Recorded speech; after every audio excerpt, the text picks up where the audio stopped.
விருதுநகர் மாவட்டம் கிருஷ்ணன் கோவிலில் கல்வி பணியில் கடந்த 34 ஆண்டுகளாக சிறப்பாக சேவையாற்றி வரும் VPMM கல்வி நிறுவனங்கள், கலை மற்றும் அறிவியல் கல்லூரி, பொறியியல் கல்லூரி, நர்சிங் கல்லூரி, கல்வியியல் கல்லூரி உள்ளிட்ட பல்வேறு கல்வி நிறுவனங்கள் ஒரே வளாகத்தில். மாண்புமிகு பேரவை தலைவருக்கு வணக்கம்.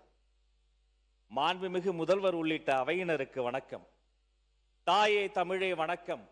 தாய் பிள்ளை உறவம்மா உனக்கும் எனக்கும். உலகத்தில் உள்ளவர்கள் தங்கள் பிள்ளைகளுக்கு தங்கள் தாய்மொழியில் பெயர் வைப்பார்கள். ஆனால் தங்கள் தாய்மொழியவே தங்கள் பிள்ளைகளுக்கு பெயராக வைக்கக்கூடிய கூட்டம் இந்த தமிழ் கூட்டம். தமிழழகன், தமிழரசன், தமிழ் அழகி என்று மொழியின் பெயரையே தங்கள் பிள்ளைகளுக்கு வைத்து அழகு பார்க்கக்கூடிய கூட்டம் இந்த தமிழ் கூட்டம்.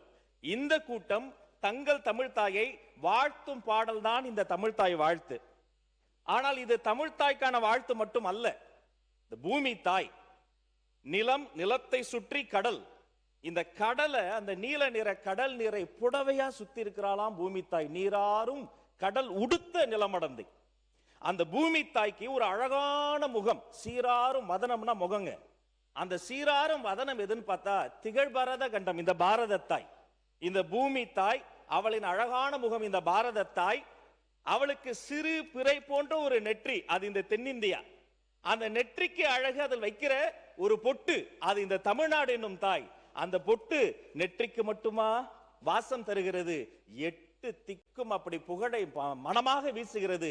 அப்படி 8 திக்கும் புகழ் பறக்கக்கூடியதுதான் இந்த தமிழ் தாய். இத்தனை ஆயிரம் ஆண்டுகள் வளர்கிற பொழுது ஒரு தாய்க்கு வயதாகும் தானே.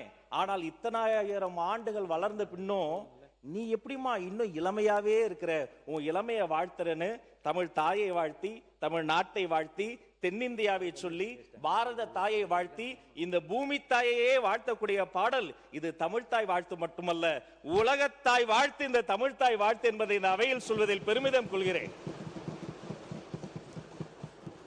அப்படிப்பட்ட இந்த தமிழ் தாய் வாழ்த்திற்கு தமிழ் தாயின் தலைமகனாம், தமிழக வெற்றி கழகத்தின் வெற்றி தலைவராம், எங்கள் நெஞ்சமெல்லாம் நிறைந்திருக்கிற மாண்புமிகு தமிழக முதல்வர் கொண்டு வந்திருக்கிற இந்த தனி தீர்மானத்திற்காக அவரை இருகரம் கூப்பி வணங்கி வாழ்த்துகிறேன். இனி பொது நிகழ்ச்சிகளில், கல்வி நிலையங்களில் எங்கெல்லாம் தமிழர்கள் வாழ்கிறார்களோ அங்கெல்லாம் தமிழ்த்தாய் வாழ்த்து மட்டுமே முதலில் ஒலிக்கும். அதற்காக தீர்மானம் நிறைவேற்றியவர் என்ற சரித்திரத்தில் முதல்வரின் பெயரே நிலைக்கும். அவரை வாழ்த்துகிறேன். இந்த தீர்மானத்தை உங்கள் மூலமாக வரவேற்கிறேன்.